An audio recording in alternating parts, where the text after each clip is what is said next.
गतकाली रातिरे जेतेबेले Bharat Asia कप्रे Sri Lanka ठारू हारिबार आशंकार सम्मुखीन होइथिला, अधिनायक सूर्यकुमार यादव रणनीति प्रस्तुत करिबारे व्यस्त थिले।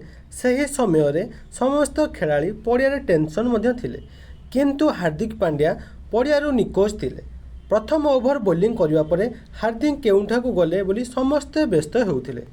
ड्रेसिंग रूम रे थिबा जानिबा मात्रे समस्ते भयभीत हो जाइथिले। प्रशंसक माने बुझी पारिले जे हार्दिक पांड्या भली जड़े योद्धा एते रोमांचकर एवं दमदार मैच समय रे पड़ियारे नाहांती, तेबे निश्चिंत भाव में किछि गड़बड़ होइछि।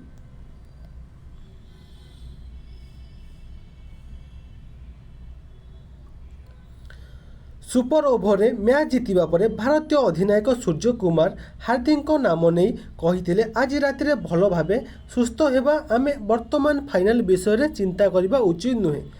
किछि खेलाड़ी आज गुरुतर कैंप अनुभूत करथिले। आसंता काली भल सुस्थ हेबार दिन एवं आमे आज जेपरी करिथिलु सेहीपरी प्रदर्शन करिबु। किछि समय परे बोलिंग प्रशिक्षक मर्नी मुकेल सूर्यकुमार बयान को निश्चिंत करने आसी स्पष्ट करथिले जे हार्दिक पांड्या फाइनल पूर्व आहत होइछन्ति। भारतीय बोलिंग प्रशिक्षक मर्नी मुकेल निश्चिंत करी कहिछन्ति जे हार्दिक पांड्या एवं अभिषेक शर्मा भयभीत।